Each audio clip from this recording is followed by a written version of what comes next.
कहानी एक ऐसे घर से जहां शादी का माहौल है, लेकिन टेंशन और शांति इतनी कि शादी का घर किसी जंग के मैदान जैसा दिख रहा था। अरे जैसा मर्जी डेकोरेशन कर दो, पैसों की चिंता मत करो। इतना पैसा जब लड़के वालों को दे दिया तो फूल वालों को देने में मुझे क्या दिक्कत है? अरे धीरे बोलो ना, साफ लग रहा है कि फ्रस्ट्रेटेड हो। अरे तुम तो चुप ही रहो। एक बेटी संभाल नहीं पाई। सारा दिन मैं काम पर जाता था, सोचता था घर पर बच्चों को अच्छे से संस्कार मिल रहे होंगे, लेकिन नहीं, मैडम को तो अपनी किटी और फैशन से फुर्सत मिले तब ना। माँ चुपचाप वहां से चली जाती है। समझ में नहीं आता कि आखिर शर्मा खानदान में हो क्या रहा है। कल तक चिड़िया सी फुदकने वाली शीना की शादी यूं अचानक एक मोटे काले लड़के से क्यों हो रही है? शीना कमरे में हाथ में गुड़िया लिए बोलती है, मेरे साथ जो हो रहा है ठीक हो रहा है। तुम तो सब जानती हो, साहिल मेरे लिए भगवान है।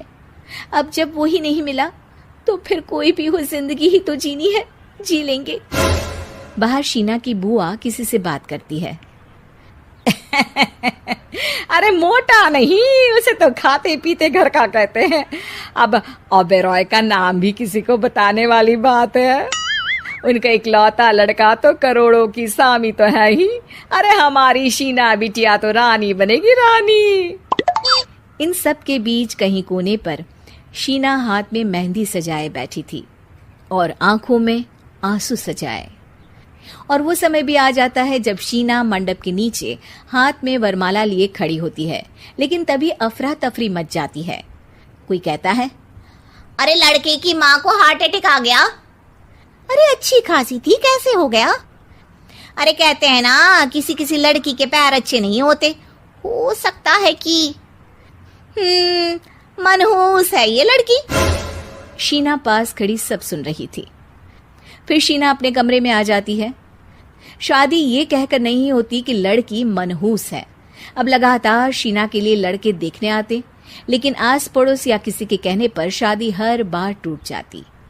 लेकिन एक दिन, अंकल, मैं काफी दिनों से आपसे मिलने की कोशिश कर रहा था, लेकिन हिम्मत नहीं हो पा रही थी। अरे बेटा, हिम्मत तो हमारी टूटी पड़ी है। वैसे कौन हो तुम?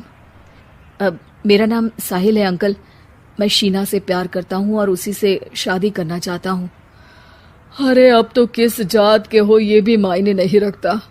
बेटा, मेरी बेटी मनहूस है, ये सब कहते हैं कि इसीलिए उसकी शादी नहीं हो पा रही। अगर तुम शादी करने को तैयार हो तो ठीक है। शीना की शादी साहिल से हो जाती है। अगले दिन साहिल की माँ का देहांत हो जाता है और एक बार फिर लोग शीना को अपशकुनी कहने लगते हैं। अरे खा गई दीदी को ये। अरे क्या जरूरत थी साहिल किसी मनहूस को घर लाने की? पर बुआ, माँ की तो तबीयत पिछले कई साल से खराब थी। डॉक्टर्स ने जवाब दे दिया था। क्या पता ये भी उनका सौभाग्य हो कि वो बहू का मुंह देख पाई। अरे बहू का मुंह देख पाई, या ये कह लो कि बहू का मुंह देखते ही स्वर्ग लोक सिधार गई। खैर, हमें क्या, घर तुम्हारा है, हम तो चले। अब शीना को खुद पर ही शक होने लगता है कि कहीं सच में वो अपशकुनी तो नहीं। साहिल, हम दोनों की शादी नहीं हुई होती तो अच्छा था। देखो ना, कैसे पहले मेरी शादी टूटती थी और अब तुम्हारी माँ भी। अरे ऐसा कुछ नहीं होता शीना, अपशकुनी वगैरह कुछ नहीं होता। ये सब तो ईश्वर के खेल हैं। वो शादी तुम्हारी इसलिए टूट गई क्योंकि तुमको मेरी पत्नी बनाना था, और माँ का जाना तो तय था। वो काफी बुजुर्ग थी, साथ ही एक ऐसी बीमारी से जूझ रही थी जिसमें डॉक्टर्स भी उन्हें नहीं बचा पाते। शीना साहिल की बात सुनकर तसल्ली कर लेती है और वहां से चली जाती है। अगले दिन, शीना, अरे ओ शीना। क्या हुआ? उफ, कहीं फिर मेरी वजह से कोई नुकसान?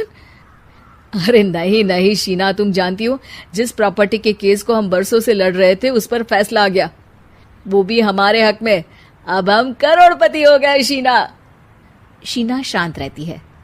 अरे क्या हुआ? करोड़ पत्नी बनकर तुमको खुशी नहीं हुई?